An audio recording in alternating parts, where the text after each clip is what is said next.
ವರವನ್ನು ಕೊಟ್ಟು ಅಭಯವನ್ನು ಕೊಟ್ಟು ನಾನು ಕಾಪಾಡಬೇಕು ಎಂಬುದಾಗಿ ತಿಳಿದು ಶ್ರೀರಾಜ ಆದನಪ್ಪ ವಿಕ್ರಮರಾಜ ಮುಂಭಾಗದಲ್ಲಿ ಪ್ರತ್ಯಕ್ಷವಾಗ್ತಾ ಇದ್ದಾರೆ.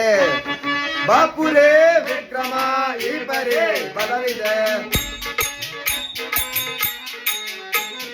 ಬಾಪುರೇ ವಿಕ್ರಮ ಈ ಬರೇ ಬಲವಿದೆ, ಪುರವ ತೋರಿಸಿದೆ ಕನ್ನ ಕಡಿಸಿದೆ,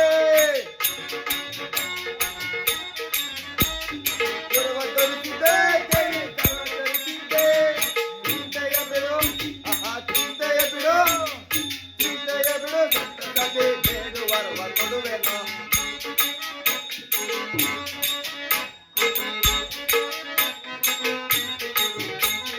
ಚಿಂತೆಯ ಬಿಡು ಆಹಾ ಚಿಂತೆಯ ಬಿಡು, ಚಿಂತೆಯ ಬಿಡು ಸಂತಸಕ್ಕೆ ಬೇಡು ವರವ ಕೊಡುವೆನು. ಬಾಪುರೇ ವಿಕ್ರಮ ಈ ಬರೇ ಬಲವಿದೆ, ಬಾಪುರೇ ಚಿಂತೆಯ ಬಿಡು ಆಹಾ ಚಿಂತೆಯ ಬಿಡು, ಆಹಾ ಚಿಂತೆಯ ಬಿಡು, ಚಿಂತೆಯ ಬಿಡು, ಚಿಂತೆಯ ಬಿಡು, ಚಿಂತೆಯ ಬಿಡು